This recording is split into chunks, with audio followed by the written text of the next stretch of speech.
বন্ধুরা, আমরা দাদু মশাই ডিম দেখার নিয়ে পালান গেলাম। দাদু মশাই আমাকে দাবড়াচ্ছিল, তাতে আমি কিছু না ভেবে আমি সামনের দিকে দৌড় মারি, নাইলে দাদু মশাই আবার টাকিয়ে দিল। আমি তাড়াতাড়ি সামনের দিকে ওগাই। ওরে বাবা রে, কাল বাপরে, আমি সামনে একটা বুট করে নিব, অনেক বুটটা ঝাঁপ হবে। বাবা, দাদু মশাই আসতে ধরতে পারবে না, যে দাদু মশাই চলে এসেছে। আমি তাড়াতাড়ি পালান যাই, না মেরে দিবে। এ বাবা রে, আবার চলে এসেছে। কান কেটে থুইছে, মেলা কান কেটে থুইছে।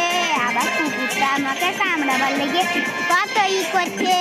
আমি সামনে একটা ইটে নিলাম, ওতে আমি অনেক জোর দৌড়বো। আমি তাড়াতাড়ি যাচ্ছিলাম, সামনে দেখে 10 টাকা ঝাঁপিয়ে পার করে দিলাম। ওইটা নিলে দাদু মশাই আরো দাবড়াবে। দাদু মশাই আবার টাকরিয়ে দিল। তাড়াতাড়ি আমি এই পাশে দৌড়ে পালিয়ে যাই। আমি একটু পালান গেছে, আমি এখানে ঝাঁপিয়ে পানগুলো লুটে নিব। সামনে একটা সাইকেল চালিয়ে নিব। চোখ নিয়ে আমি গোটা সব কয়েন লুটে নিব। আর বন্ধুরা, তুমি আপনাকে সাপোর্ট করো না, প্লিজ সাপোর্ট করবা। আমি আরো ভালো ভালো ভিডিও দিব, ওয়া দেখবা। আমি তাড়াতাড়ি সামনের দিকে ওগিয়ে যাই। যা মজারও, দাদু মশাই ধরে নিল আমাকে।